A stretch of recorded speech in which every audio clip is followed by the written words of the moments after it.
In 1923, Germany, you could buy a loaf of bread in the morning for 200 million marks. By the afternoon, that same loaf cost 500 million marks. By evening, maybe 1 billion marks. Your money was losing value by the hour. People carried cash in wheelbarrows because you needed so much of it.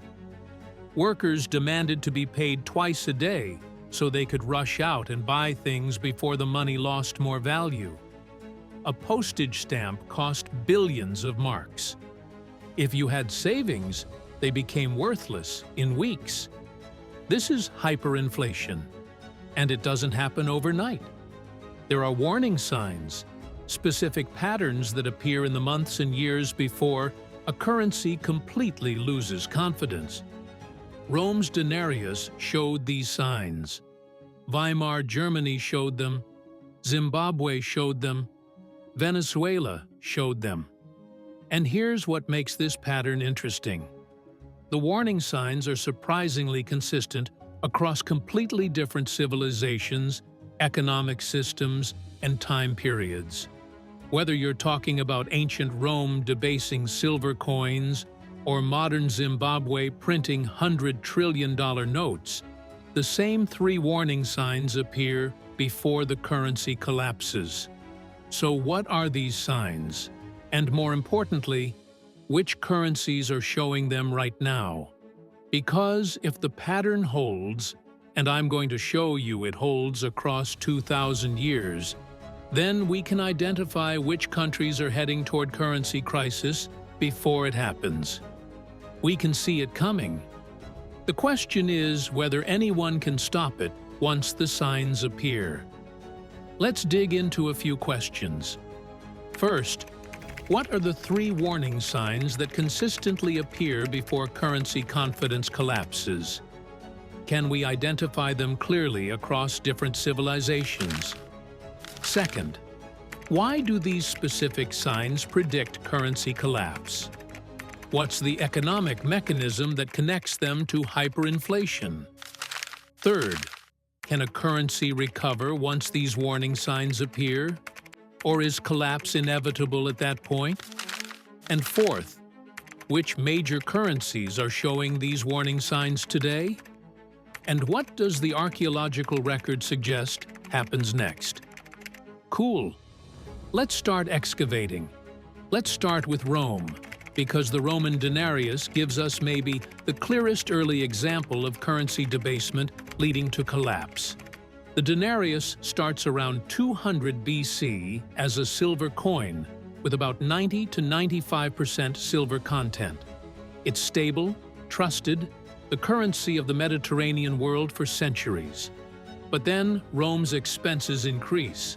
More territory to defend, more soldiers to pay. And at some point, tax revenue isn't enough to cover expenses.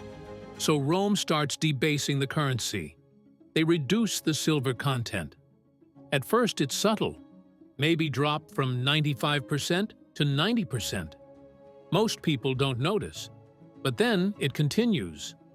By the year 200 AD, the denarius is about 50% silver. By 250 AD, it's like 5% silver.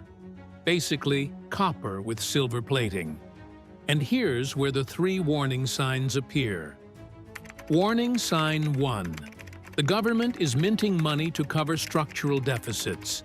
Not temporarily during a crisis, but continuously. Tax revenue can't cover expenses, so they mint more coins with less silver.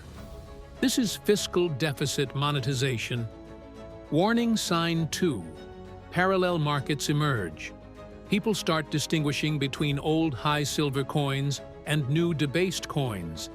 They hoard the old coins. They demand more new coins for the same goods. A black market develops where people trade in old coins or barter, rather than accept the official debased currency at face value. By the late 200s AD, Rome is experiencing hyperinflation.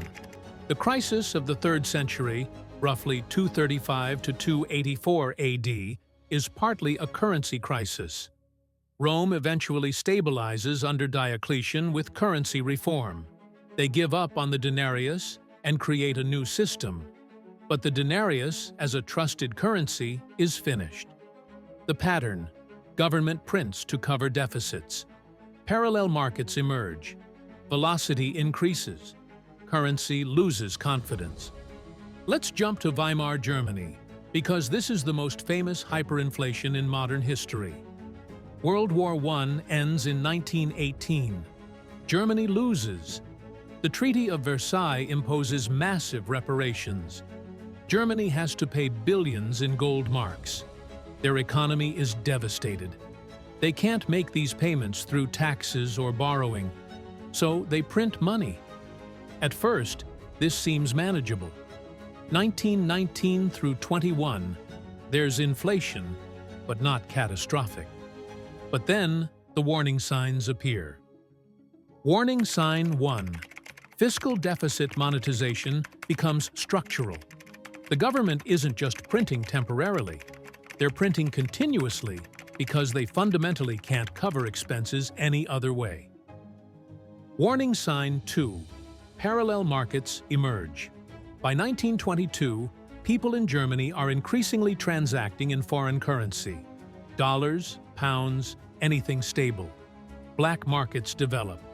The official exchange rate for marks diverges wildly from the black market rate. Some businesses refuse to accept marks. Warning sign 3. Velocity spikes. People start spending money the moment they receive it. Workers demand to be paid daily instead of weekly, so they can buy goods before prices rise more. And then it accelerates. 1923 is catastrophic. Prices double every few days, then every few hours. The mark goes from 8 marks per dollar in 1919 to 4 trillion marks per dollar by November 1923. Wheelbarrows of cash to buy bread. People burning money for heat. Savings wiped out. All true.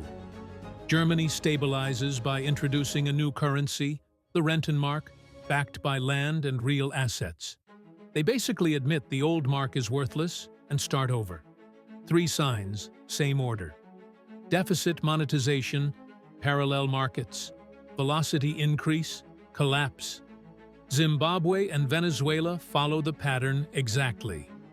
Zimbabwe in the 2000s, land reform disrupts agriculture. Government prints to cover structural deficits. Parallel markets emerge by 2005.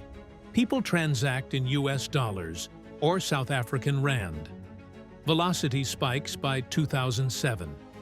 By 2008, Zimbabwe is printing $100 trillion notes. Eventually, they officially adopt the US dollar. Venezuela in the 2010s. Oil prices drop. Government prints to cover deficits. Parallel markets explode by 2015. People transact in dollars when possible.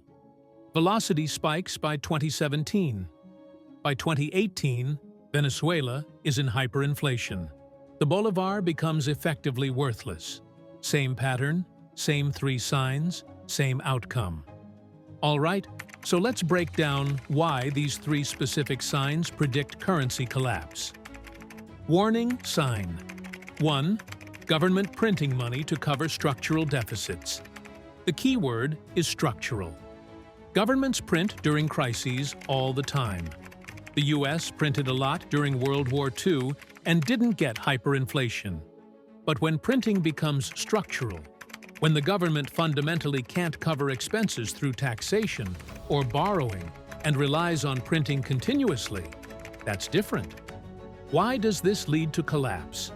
Because everyone understands that unlimited printing reduces currency value. When markets realize the government is printing structurally, they start anticipating future inflation. Warning sign 2. Parallel markets emerge. This signals that confidence is breaking. When people prefer foreign currency or barter over the official currency, they're voting with their wallets. They're saying, "We don't trust this money anymore." The divergence between official and black market exchange rates is a quantifiable measure of lost confidence. If the black market rate is twice the official rate, people think the currency is worth half what the government claims. Warning sign 3. Velocity increases dramatically. This is the self-fulfilling prophecy phase. When people expect inflation, they spend money faster. When they spend faster, demand increases while supply doesn't. So prices rise, which confirms inflation is happening, which makes people spend even faster. This is the acceleration phase. Once velocity increases significantly, you're in a spiral. Rising prices cause faster spending, cause rising prices. It feeds on itself. The government can't stop printing because they need to cover expenses. People can't stop spending fast because holding money means losing value. The spiral continues until the currency becomes worthless or the government replaces it. So the mechanism is structural printing undermines confidence. Parallel markets signal confidence is lost. Velocity increase creates self-reinforcing acceleration. Currency collapses.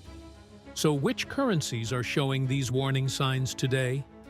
Let's start with Turkey, because Turkey is showing all three signs. Warning sign 1. The Turkish government runs deficits and the central bank accommodates. The government spends more than it collects. The central bank keeps interest rates low and buys government debt. Warning sign 2. Parallel markets are extensive. Turks increasingly hold dollars or euros instead of lira when possible. Black market exchange rates exist. The lira's official value and its real purchasing power diverge. Warning sign 3. Velocity is increasing. Turks don't want to hold lira because it's losing value. Inflation has been running 40 to 60% or higher officially. People spend quickly, convert to foreign currency, buy durable goods to preserve value. Turkey isn't in hyperinflation yet, but all three warning signs are present. Argentina has been on this path repeatedly. Warning sign 1. Argentina chronically runs deficits funded by money creation. This is structural. Warning sign 2. Parallel markets are endemic. People have used dollars alongside pesos for decades. Black market exchange rates, blue dollar rates, are common knowledge. Warning sign 3. Velocity has been high for years. Argentines don't save in pesos. They buy dollars, property, goods, anything but hold pesos. Argentina manages to avoid complete hyperinflation through repeated currency resets. But the pattern keeps recurring because the underlying fiscal problem isn't solved. Lebanon's currency collapsed recently. All three signs appeared. The government couldn't cover expenses. Parallel markets emerged. Velocity spiked. The Lebanese pound lost over 95% of its value in a few years. Egypt is showing worrying signs. Fiscal deficits are substantial. Black market exchange rates exist. Velocity is increasing. Egypt hasn't collapsed yet, but the signs are there. What about major currencies? Do the dollar, euro, yen, or pound show these warning signs? The US dollar shows warning sign 1 arguably. The US runs large deficits funded partly through Federal Reserve accommodation. But this hasn't triggered the other two signs. Why not? Because the dollar is the global reserve currency. There's structural global demand for dollars regardless of US fiscal policy. This gives the US more room to run deficits without losing currency confidence. Warning sign 2 isn't present for the dollar. There are no significant parallel markets where Americans prefer foreign currency. Warning sign 3 isn't present. Velocity of the dollar hasn't spiked. Americans aren't trying to spend dollars immediately to avoid holding them. So the dollar shows one of three signs, but not the critical two that indicate confidence loss. The euro, yen, pound are similar. Some deficit monetization exists, but no widespread parallel markets or velocity spikes that would indicate imminent currency crisis. That said, the archaeological record suggests even reserve currencies eventually lose confidence if deficit monetization continues indefinitely. Rome's denarius was the reserve currency until it wasn't. The British pound was the reserve currency until it wasn't. It takes longer, but the pattern can still apply. So can currencies recover once these warning signs appear? The archaeological evidence suggests it depends on how far along you are. If only warning sign 1 is present, structural deficit monetization, recovery is possible but requires painful fiscal reform. You have to get the deficit under control through raising taxes or cutting spending. Both are politically difficult, but many countries have done this. If warning sign 2 appears, parallel markets, recovery becomes much harder, but still possible. You need fiscal reform plus credible monetary policy. You might need foreign assistance or external commitment mechanisms to restore confidence. Argentina has done this multiple times, but if warning sign 3 appears, velocity spiking significantly, you're probably past the point of no return. Once the self-reinforcing acceleration starts, stopping it is extremely difficult. You typically need to completely replace the currency. Weimar Germany tried to stabilize the mark. They failed. They had to create the Rentenmark. Zimbabwe tried to stabilize the Zimbabwe dollar. They failed. They had to dollarize. Venezuela tried to stabilize the bolivar. They failed. They're informally dollarized. Once velocity is spiking and the spiral is accelerating, the currency is probably finished. You need a new currency. Here's what makes this pattern significant. The warning signs are visible years before collapse. Zimbabwe didn't suddenly wake up one morning with $100 trillion notes. The signs appeared progressively from 2003 onward. Venezuela's collapse was predictable by 2015, if you knew what to look for. And yet, these collapses keep happening. Why? Because the alternative is politically impossible. Stop printing means either raise taxes massively or cut spending massively. Both are political suicide. So governments choose printing, which pushes the crisis into the future. And once you're in the pattern, escaping is incredibly difficult. Stopping means immediate fiscal crisis, continuing leads to currency crisis eventually. You're trapped. So here's where we are. The pattern is clear and consistent across 2,000 years. 3 warning signs appear before currency collapses: structural deficit monetization, parallel markets emerging, and velocity increasing. When all 3 appear together, currency collapse has followed in every case we examined: Rome, Weimar Germany, Zimbabwe, Venezuela, Lebanon. Turkey shows all 3 signs today. Argentina has shown them repeatedly. Egypt shows concerning indicators. Major reserve currencies like the dollar don't show the critical signs of confidence loss yet, though deficit monetization is present.